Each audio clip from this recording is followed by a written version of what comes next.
கையில் சரி இன்னைக்கு எப்சி எப்படி போச்சுன்னு அடிச்சும் பார்ப்பேன். இன்னைக்கு எப்சில் என்ன காட்டுறாங்கன்னா தனம் வந்து திருப்பி பிரச்சனை ஆகுது. உடனே சொல்கிறாங்க இதுக்கு மேலே இந்த வீட்டில் நான் இருக்க மாட்டேன், வீட்டை விட்டு கிளம்புறேன்னு சொல்லி கோவப்பட்டு கிளம்பி போகிறாங்க. அண்ணன் குடும்பமே சேர்ந்து சமாதானப்படுத்த பார்க்குறாங்க. அந்நேரம் அண்ணு உட்காந்துட்டு இருந்த பிள்ளை திடீர்னு மயக்கம் போட்டு விழுந்தது. உடனே குடும்பமே அதிர்ச்சிறாங்க.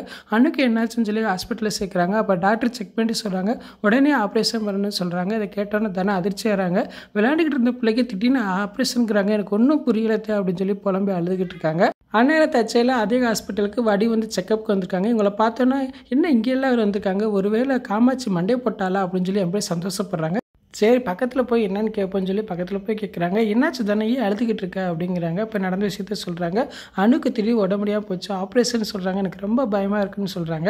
அப்போ வடிவு யோசிக்கிறாங்க, ஏற்கனவே கையில் எல்லுவா அண்ணுவா ஹாஸ்பிட்டலுக்கு கூட்டு வரதை நம்ம பார்த்துருக்கோம், ஏதோ மறைக்கிறாங்க நல்லா தெரியுது, இதை வச்சு இங்கே பிரச்சனை பண்ணுவோன்னு நினைக்கிறாங்க. உடனே தனத்தை சொல்கிறாங்க எல்லாத்துக்கும் காரணம் அந்த கையெல்லாம் தான் இருக்கும், அன்னைக்கு கீழே விழுந்துட்டேன்னு சொல்லி அடிபட்டுச்சுன்னு சொன்னாலே ஏதாவது நரம்பு எது கட் ஆயிடுச்சா அதனால ஆப்ரேஷன் சொல்லியிருப்பாங்க, இதை உங்ககிட்ட சொன்னால் பிரச்சனையான்னு சொல்லி மறைச்சிருப்பா, என்ன ஏதும் கேளு தானா அப்படி சொல்கிறாங்க.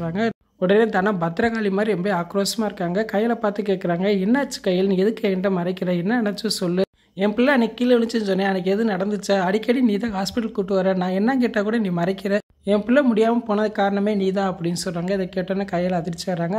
அப்போ எழில் வந்து கையலுக்கு சப்போர்ட் பண்ணி பேசிக்கிட்டு இருக்காரு. அப்போ ஆர்வமாச்சா எல்லாமே தெரிஞ்சு எதுவுமே சொல்ல முடியாமல் நிலைமையா இருக்கே அப்படின்னு சொல்லி மனசுக்குள்ளேயே நினச்சிக்கிட்டு இருக்கிற மாதிரி காட்டுறாங்க. அப்போ வடிவு சொல்கிறாங்க பெத்தவ தான் பிள்ளைக்கு என்னாச்சுன்னு சொல்லி பதட்டத்தில் இருக்கா, என்ன நினச்சி நீ சொல்ல வேண்டியதானே அப்படின்னு கையில் பார்த்து கேட்குறாங்க. கையில் எதுவுமே சொல்ல முடியாமல் அப்படியே நிற்கிறாங்க. அப்படியே எபிசோட் முடிச்சிட்டாங்க. நாளைக்கு எபிசோட் எப்படி இருக்கும் பார்த்து பேசுவோம். இந்த வீடியோ பிடிச்ச மாதிரி லைக் கொடுங்க, மறக்காமல் சப்ஸ்கிரைப் பண்ணுங்கள். தேங்க்யூ.